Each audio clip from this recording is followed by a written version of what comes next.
ভ্রমণার্থীদের কাছে মেদিনীপুরের গড়বেতায় শিলাবতী নদীর গর্জেও নতুন স্পট নয়। আমারও বেশ আগের একটা ভিডিও আছে, দেখা না থাকলে ওপরে নিচে লিঙ্ক দিলাম, দেখে নিও।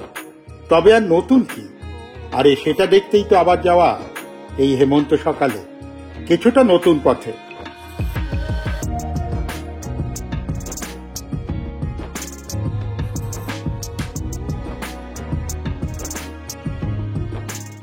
ঝাঁ চকচকে কল্যাণী এক্সপ্রেসওয়ে ধরে চলেছি একটা পুরনো স্পটে। অনেকদিন আগে গিয়েছিলাম, ওখানে কিছু পরিবর্তন হয়েছে, সেইগুলো দেখবার জন্যই যাচ্ছি। আপাতত কল্যাণী এক্সপ্রেসওয়েতে প্রথম যে টোল গেটটা পড়েছে, সেই টোল গেটের একটু আগে আমাদের নির্দিষ্ট করে রাখা একটা চায়ের দোকানে আমরা চা খেয়ে নিলাম। আপাতত আমরা রাস্তার দিকে একটু চোখ রাখি। বাড়ির কাছেই কল্যাণী এক্সপ্রেস, তাই ওটা ধরেই ঈশ্বরগুপ্ত সেতু পার হয়ে আমরা আরামবাগ কামারপুকুর হয়ে মেদিনীপুরে ঢুকব। পথের সাশ্রয় খুব একটা হবে তা নয়, যাওয়াটা নতুন রকম হলো এই আর কি। এই জায়গাটা আমার দারুণ লাগে।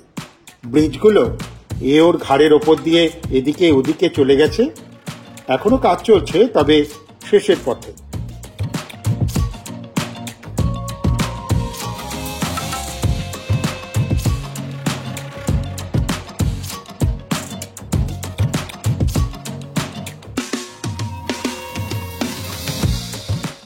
আমরা এখন ঈশ্বরগুপ্ত সেতু পার হয়ে যাচ্ছি। পার হয়ে আমরা সপ্তগ্রাম হয়ে আরামবাগ হয়ে আমরা ঢুকবো গড়বেতা। আর গড়বেতা ঢুকলে বুঝতেই পারছেন, অবশ্য থাম্বনেল দেখে আপনারা আগেই বুঝতে পেরেছেন যে আমরা যাচ্ছি গনগনি। গনগনিতে কিছু পরিবর্তন হয়েছে। আগে আমার একটি গনগনির ভিডিও আছে, সেটাও দেখবেন। আর এখন গিয়ে আমরা কি দেখতে পাবো সেটাও জানাবো, মানে একদম লেটেস্ট খবর নিয়ে চলে আসবো ঠিক এই ভিডিওতে। এইবার একটু গঙ্গার দিকে তাকাই।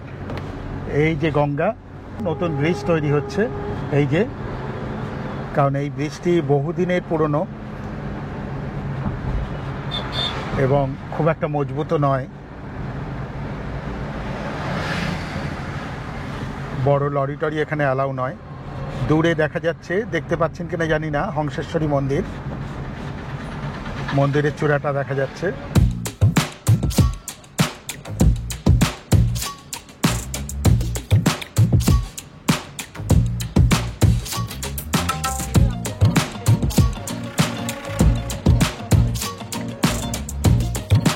এবার কিছুটা দুপাশে অনন্ত সবুজ দিয়ে বেশ কিছুটা গড়িয়ে সবুজ জঙ্গলে ঢুকে পড়লাম।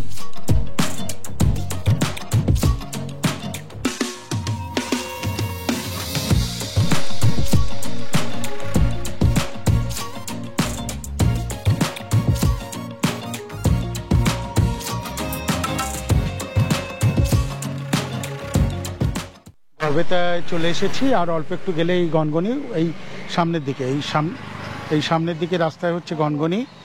আর আমরা এই যে এখানে একটা রেস্টুরেন্ট দেখছি, মন পছন্দ, এখানে আমরা খেতে ঢুকছি। খেয়ে দিয়ে একেবারে আমরা পৌঁছে যাব গনগনি স্পটে। আবহাওয়া বেশ ভালোই, সুতরাং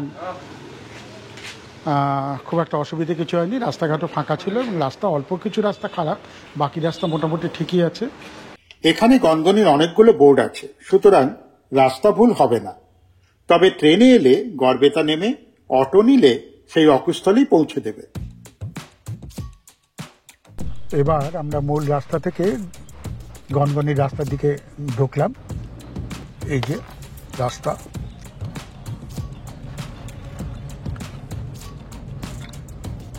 ঘন জঙ্গলের মধ্যে দিয়ে রাস্তা।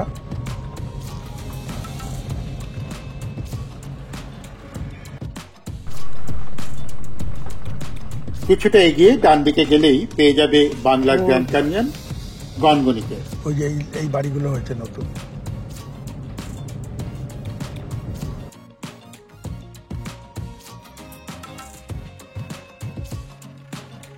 এসে গেলাম পার্কিং এ। বাইরে এখানেই গাড়ি রাখার ব্যবস্থা, কিন্তু বয়স্ক মা সঙ্গে থাকায় আমরা ভিতরে গাড়ি রাখার অনুমতি পেলাম। চলে এসেছি গনগনিতে। যারা অনেক আগে এসেছেন তারা কি চিনতে পারবেন এই গনগনিকে? দেখুন, সুন্দর একটা দরজা করেছে এবং এখানে রিসোর্ট হয়েছে। ভেতরে পার্কে ঢুকতে এই যে প্রতিজন 5 টাকা করে টিকিট লাগবে। আর তারপরে থাকবার জন্য বুকিংয়ের যে সমস্ত পদ্ধতি আছে সেগুলো আমি বলে দেবো। আপাতত আমরা ভেতরে ঢুকে দেখি কিভাবে সাজিয়েছে। প্রবেশ মূল্য মাত্র 5 টাকা। কটেজ বুক করলে অবশ্যই টিকিট লাগবে না। ঢুকেই ডান দিকে রিসেপশন। ঘর খালি থাকলে স্পট বুকিংও হয়ে যেতে পারে। রিসেপশন আর এই যে হচ্ছে কটেজগুলো, অপূর্ব সুন্দর করেছে।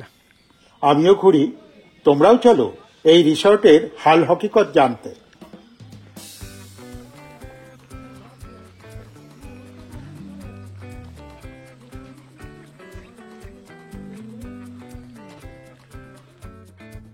একেবারে শিলাবতী, তার গর্জ এবং জঙ্গল, এর মাঝখানেই এই রিসর্ট।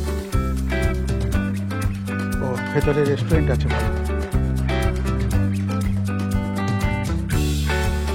পরে আমরা কফি টফি খেয়ে যাব।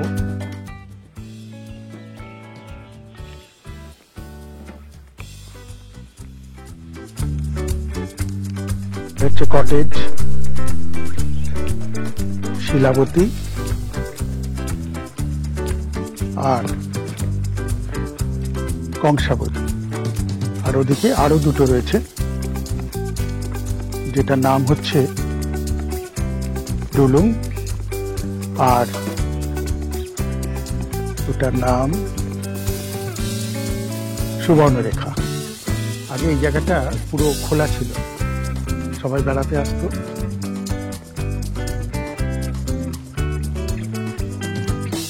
শুধু এই বাড়িটা ছিল।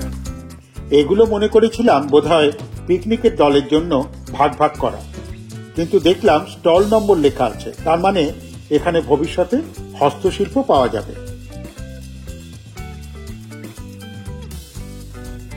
এখানে একটা চমৎকার ওয়াচ টাওয়ার আছে, চলো ওখানে যাওয়া যাক।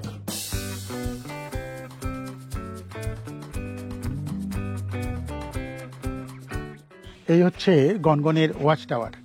আমি ওয়াচ টাওয়ারে উঠছি, চলুন আমার সঙ্গে।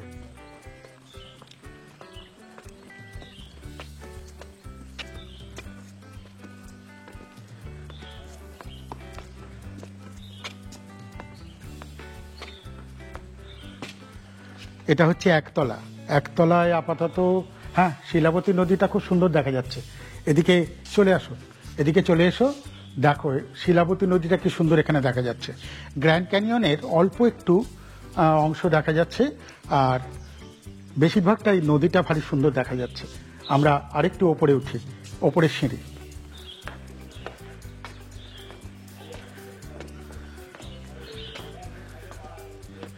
এবার একদম টপে যাই, টপে গিয়ে দেখাই। হ্যাঁ, এসে গেছি একদম ওপরে। এখানে খানিকটা অংশ দেখা যাচ্ছে এই গ্র্যান্ড ক্যানিয়নের, আর পেছনে জঙ্গল আর শিলাবতী নদী। এদিকে রিসর্টের খানিকটা অংশ।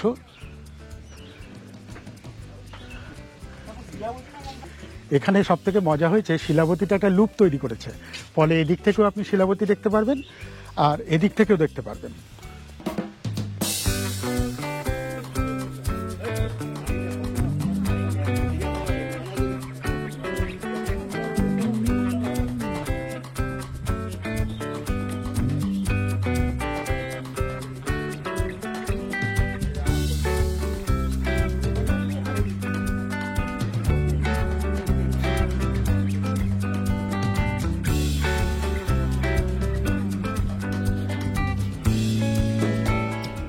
ভেতরে একটা সুন্দর রেস্টুরেন্ট আছে, এই যে রসনা বিলাস। এটিও দেখতে ভারী সুন্দর। চলো ভেতরটা গিয়ে দেখে আসি।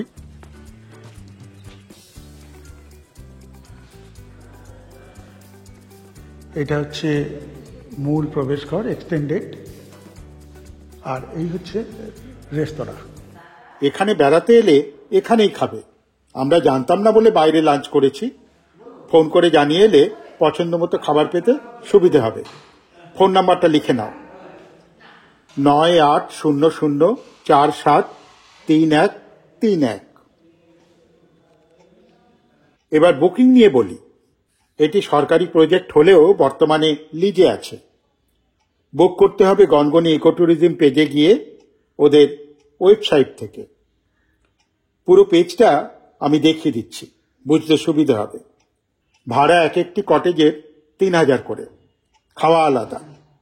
সরাসরি অনলাইন ছাড়াও ফোন নম্বরে বুক করা হয়। এখানেও ফোন নাম্বার রয়েছে, ডেসক্রিপশনেও দিয়ে দিলাম। ডরমিটারি আর কনফারেন্স হলও আছে। ডরমিটারি 500 টাকা পার হেড আর কনফারেন্স হল 4000 টাকা। আর সবকিছুর সঙ্গেই ট্যাক্স আলাদা।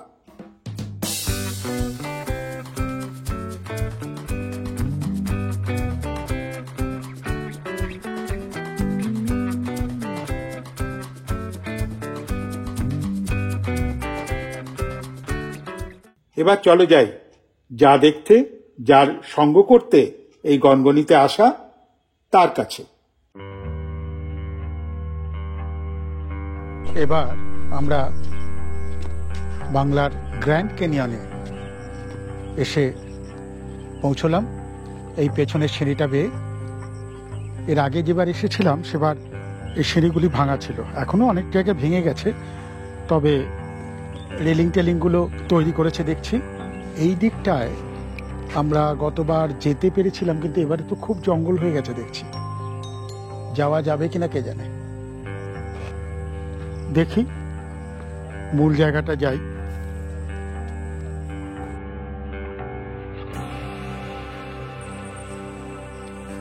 এইদিকে নদী, নদীর দিকে একবার যাব পরে।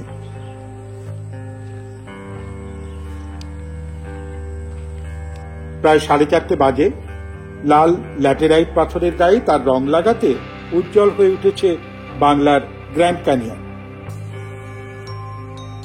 মহাভারতের পাতা উল্টলেই পাওয়া যাবে একচক্রা গ্রামের কথা, বকাসুরের মানুষ খাওয়ার গল্পের কথা, পাণ্ডবদের অজ্ঞাতবাসের কথা আর বকাসুর বধের কথা। সব ঘটেছে এখানে, এই অধুনা গনগনিতে।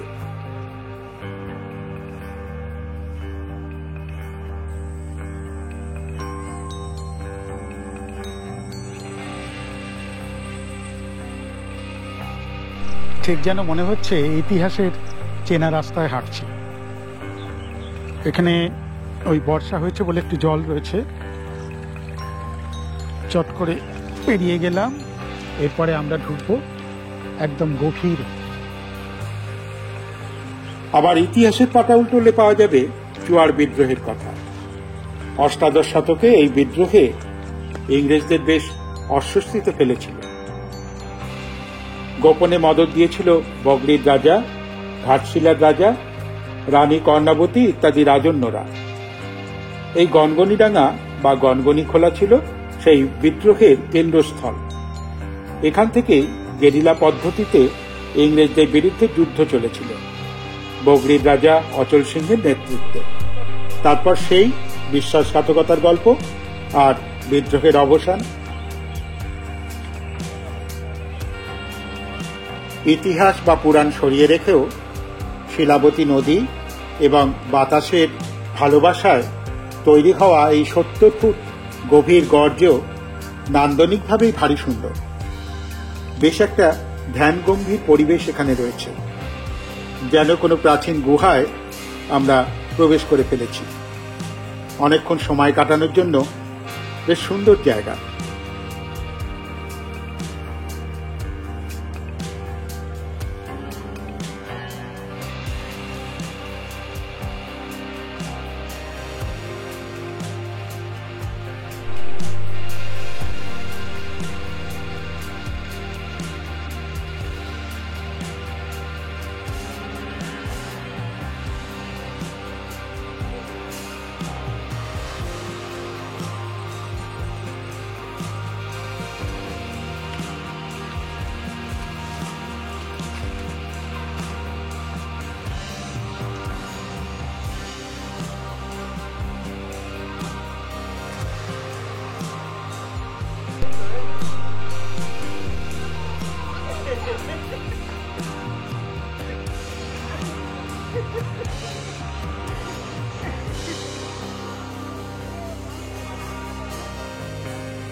এবার ফেরার পালা। গল্প শেষ হওয়ার আগে লাইক শেয়ার করে ফেলো। সাবস্ক্রাইব করোনি? করে ফেলো, নইলে জানবে কি করে কি ভিডিও এরপরে আসছে। ভালো থেকো, ধন্যবাদ।